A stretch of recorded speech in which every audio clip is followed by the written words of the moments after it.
What's happening everyone, my name is Alex and welcome back. In today's video we are checking out the latest electric bicycle from Eleglide. The one that we have here today is called the Tankroll, and I'm gonna start by saying that I absolutely love the way this bike looks.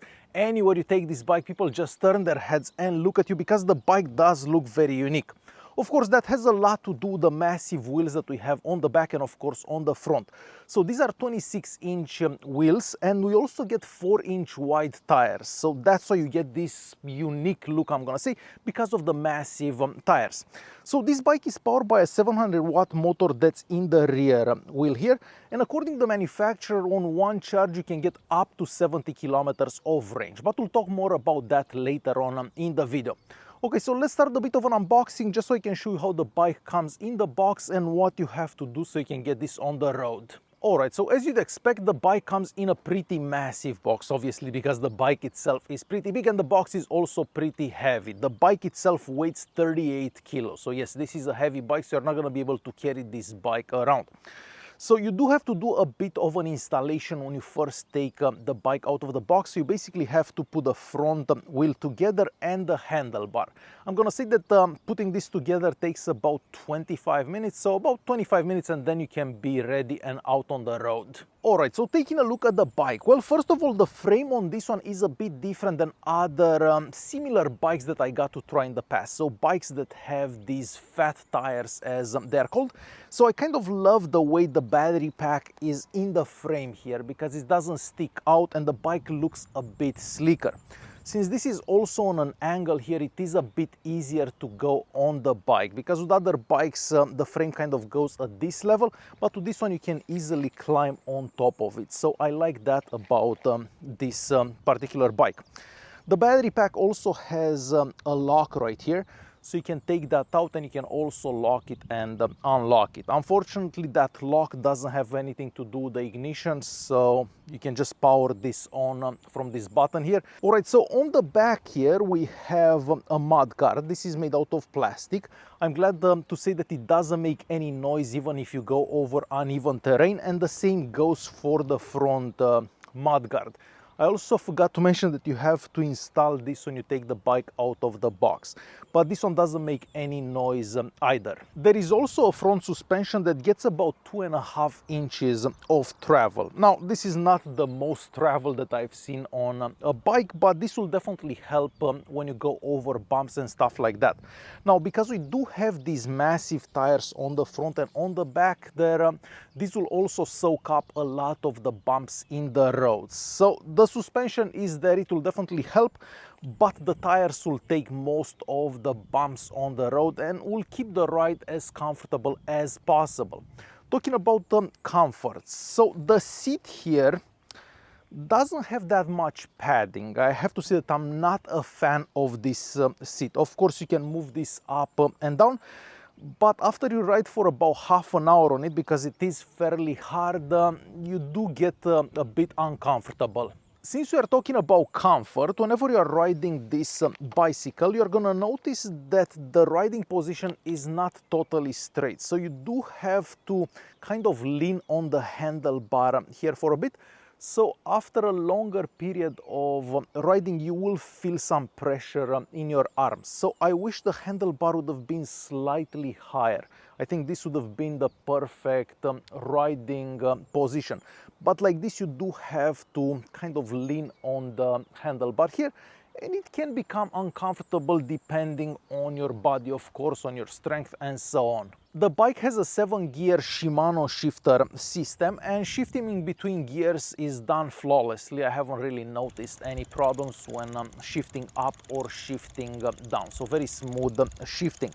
Now, because we do have 7 gears, you can also ride this without the battery pack. So if you don't want to use any power, for example, or if you don't want to use that 750-watt motor that we have on the back, you can just ride the bicycle just like a regular bicycle. The bike also has mechanical disc brakes on the front and on the back, and I'm just gonna turn the bike around so you can see these.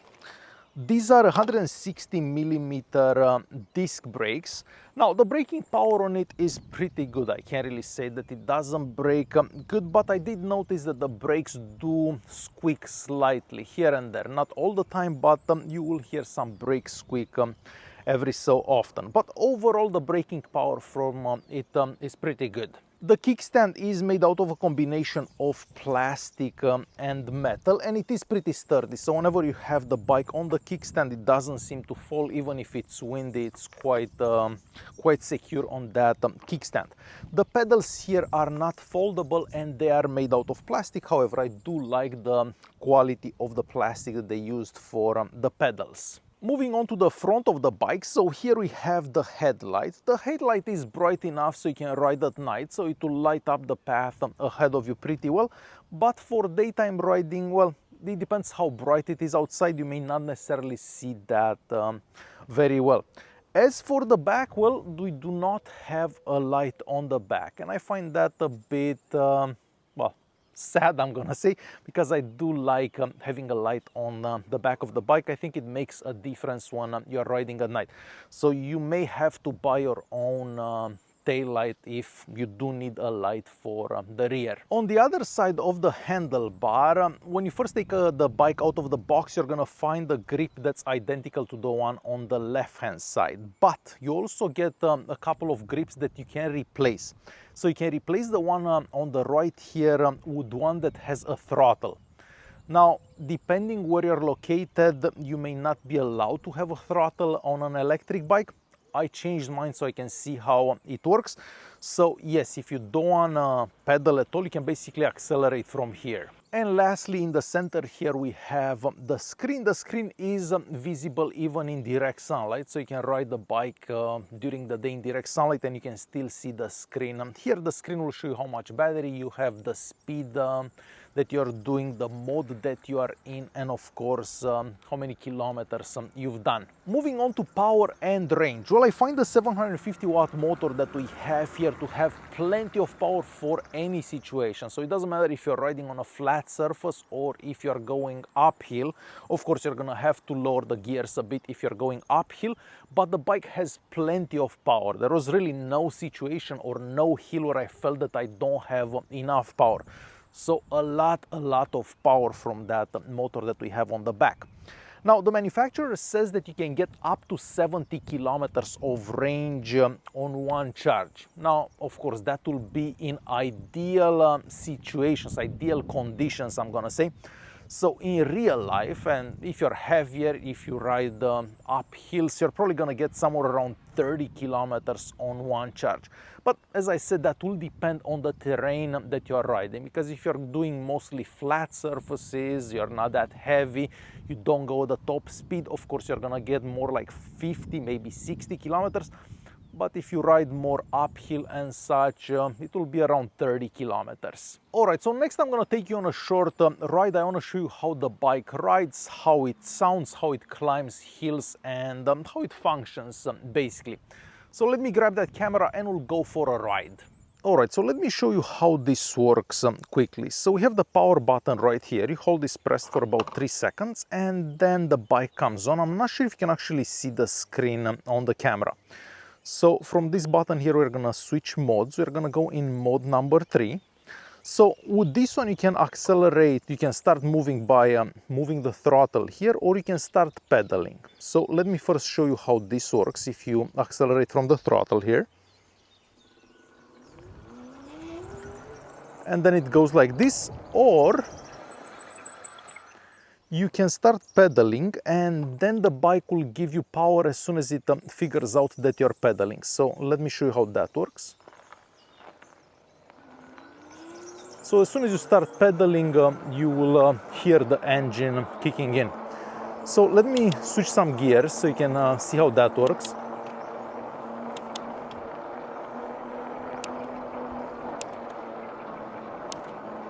So the shifter is very smooth, no issues with it whatsoever. But as I said earlier, the brakes are a bit squeaky. So let me do a brake test. We'll go a bit quicker. So we'll do a brake test around here.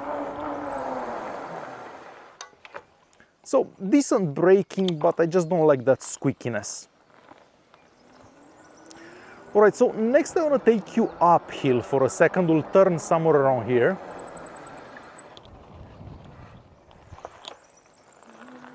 And there is a hill somewhere around here. We are gonna switch to the second gear and mode number 4.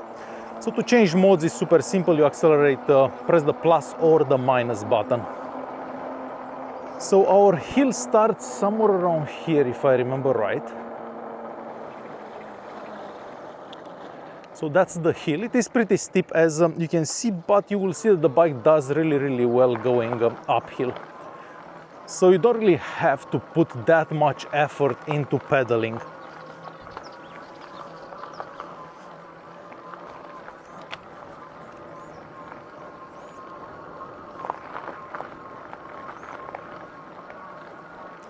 So really no issues going up hills, and this is a pretty steep hill as well. And I love the fact that the motor is not that loud either. So I guess we'll stop somewhere around here and we'll head backwards.